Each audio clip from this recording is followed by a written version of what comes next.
In the beginning, Pikisaari was just an islet, raised from the sea. The island was a location for merchants to trade, and goods were exchanged shielded by Oulu Castle.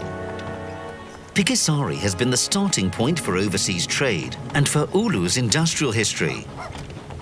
The demand for wooden ships increased due to colonial trade during the 18th century.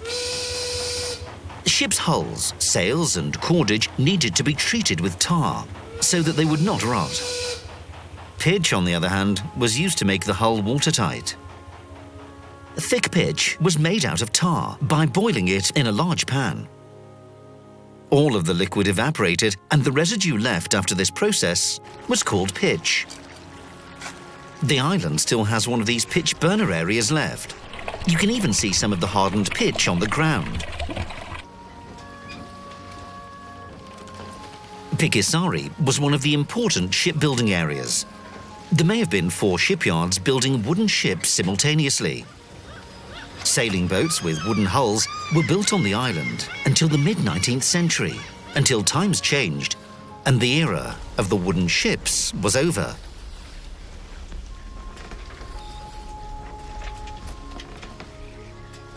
The workers were extremely happy. They had successfully completed their work that had lasted the whole of winter, and now the ship's launch party provided by the shipping company was about to start.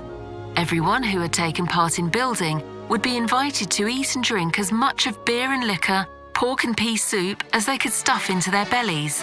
These kind of celebrations lasted for 24 hours, and it took a whole week for most of the participants to clear their head from the drunkenness caused by the launch party. The first day of August in 1793, a lightning strike set the wooden sections of Oulu Castle on fire, and the black gunpowder in the armory exploded, almost completely destroying the stone storage area. People later started to call this event a name of Ulon Pamaus, the Big Bang of Oulu. Stones flew all around the city. A tale tells that one stone landed through the roof of the pitch burner and landed next to his baby's cot in Pikisaari. Pikisaari received its distillery in the 1840s. The distillery in Pikisaari was the only one in Finland owned by a city, and it operated for over 50 years. The distillery's door had a humorous phrase. "We distill for the good of the municipality, for the profit, and to make our fellow men merry." The distillery changed into a dye works and spinning mill in the 19th century and changed its name to Oulu Wool Mill Limited. The factory is known for their high-quality frieze fabric that the Finnish army used in their clothing during the Second World War. At its prime, in the 1950s, the factory had about 300 employees. Oulu Wool Mill closed its doors in 1963.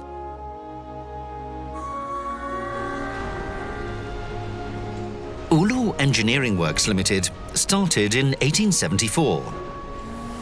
The foundry, dock and other buildings were located in Pikisaari. They manufactured sawmill machinery, ships, steam boilers and everyday items such as cooking utensils and tools. During the Second World War, the factory manufactured ammunition and repaired the army's equipment. The factory also built steamships. Oulu Engineering Works closed at the beginning of the 1970s. Oulu's enamel and dye factory was located for a short time near the Oulu Engineering Works. The factory suffered a fire and ended its operations soon after. A factory building still stands on the shore. A factory of the highest quality in all of Finland is being built as we speak in Pikisaari in Oulu. You see, they are building an enamel factory that will make all sorts of objects that industry makes nowadays.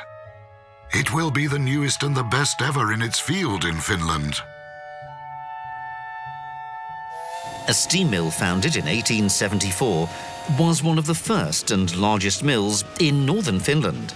The ruins of the mill can still be seen in the northern part of the island. Hilda Kreutzer, a resident of Pikisaari, reminisces. These factories had an effect, Pohjois-Pohjanmaan and Villateidas and Pikisaari.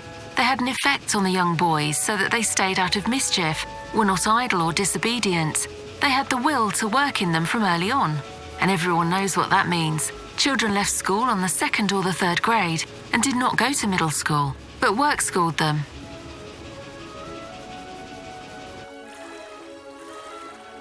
Pikisaari has been formed out of 3 islands. Now, due to land upthrust, the 3 islands have merged into one. The bridge to the island was completed in 1944. Before the bridge, people accessed Pikisaari with liners or by rowing. Rowers transported workers to Pikisaari in the morning and back after their day at work. Pikisaari, Kalle Jantunen, transported people for a small payment with a rowing boat between Pikisaari and the marketplace. We travelled across the ice from Torin Ranta. There is a saying in Oulu that people walk in line, like residents of Pikisaari going to church. The trail is narrow and slippery.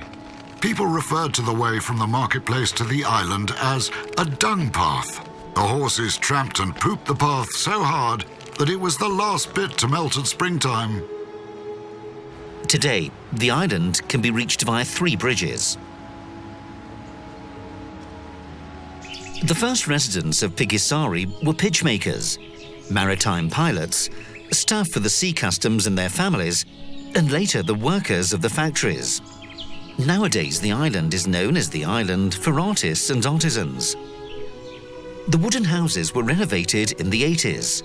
They were transferred into ateliers. At that time, this house, known as the Sailors' Home Museum, was transported here.